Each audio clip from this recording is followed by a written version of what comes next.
Dankie kykers, soos ek gesê het, sit ons vandag saam met Linda, die takbestuurder hier by Metro Venus in Walvis Bay. Baie dankie Linda, dat ons hier in jou huisie by die see kan instap. Julle is meer as welkom. Dit lyk baie mooi hier, so ek is van Walvis Bay. So ek weet het hierdie plek gelyk voor Metro hier hulle huis gemaak het. En ek kan sê dis 'n groot verskil. Ek dink dit is wat mense die meeste beïndruk het toe ons oopgemaak het ook, is baie mense ken die ikoniese Venus supermark wat voorheen hier was. En hulle het nogal geskrik toe hulle die verskil sien van Venus na Metro Venus. Yes, dit voel eintlik asof ek hier in Metro Windhoek is, half. Dit voel ek is by die high class establishment, even hierdie, soos ek gesê het ons inloop, hierdie café, net die vibe wat dit gee, dit voel soos your everyday go-to shop.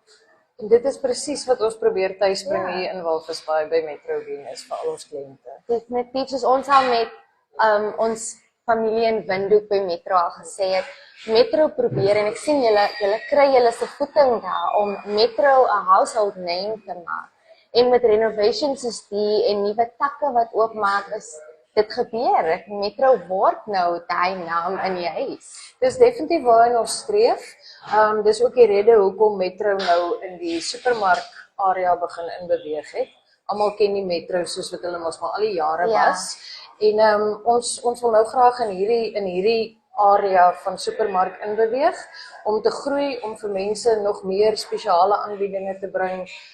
Om meer in die woonbuurte te wees, naby aan die huisvrou, langer ure oop bly, dat hulle gemaklik kan kom inkoop. Dis hoekom gooi hulle vandag bietjie later ons shopping kan doen, want Metro supermark is oop tot 8:00 die aand. So vir al ons hardwerkende mammas en pappas wat laat by die huis kom, Metro is oop tot 8:00. Julle kan julle shopping kom doen, alles koop wat julle nodig het. Ons maak ook 7:00 in die oggende oop, so lekker vroeg. Almal wat nog 'n skool kosblik moet volmaak en so aan, ons is 7:00 in die oggend al oop. 7:00 die oggend tot 8:00 die aand.